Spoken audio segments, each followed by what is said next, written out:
August 6 ప్రపంచ చరిత్రలో ఓ చీకటి రోజు. 1945లో యునైటెడ్ స్టేట్స్ జపాన్పై అణుబాంబు దాడిని ప్రారంభించింది ఈ రోజే. ఆగస్టు 6న హిరోషిమా నగరంపై అణుబాంబును వేశారు.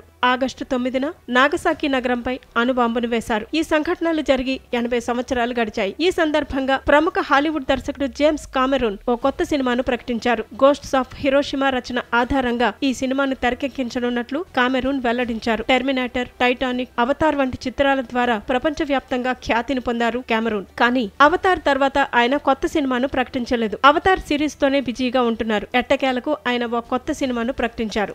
టైటానిక్ తరహాలో మళ్లీ ఒక నిజమైన సంఘటన ఆధారంగా సినిమా తీయాలని జేమ్స్ కామెరూన్ ఎదురుచూస్తున్నారు. దానికి హిరోషిమా కథ సరైనదని ఆయన భావిస్తున్నారు. టైటానిక్ తర్వాత తనకు ఇంత మంచి కథ దొరకలేదని, తాను త్వరలోనే ఈ సినిమాను ప్రారంభిస్తానని జేమ్స్ కామెరూన్ సోషల్ మీడియాలో పోస్టు చేశారు. జేమ్స్ కామెరూన్ అవతార్ తప్ప మరే ఇతర సినిమాల వైపు దృష్టి పెట్టకపోవడంతో ఆయన అభిమానులు కాస్త నిరాశ చెందారు. ఇప్పుడు ఆయన కొత్త సినిమా ప్రకటించడంతో అభిమానులు సంతోషంగా ఉన్నారు. ఈ సినిమా ఎప్పుడు సెట్ అవుతుంది, ఇందులో ఎవరు నటిస్తారు మొదలైన వివరాలు త్వరలోనే వెల్లడి కానున్నాయి. జేమ్స్ కామెరూన్ ప్రస్తుతం అవతార్ సీక్వెల్ పై దృష్టి సారించారు. రెండవ భాగం Avatar the way of water 2022లో విడుదలైంది. మూడవ భాగం అవతార్ ఫైర్ అండ్ యాషెస్ ఈ సంవత్సరం డిసెంబర్ 19న విడుదల కానుంది. అవతార్ 4 2029లో ప్రేక్షకుల ముందుకు రానుంది.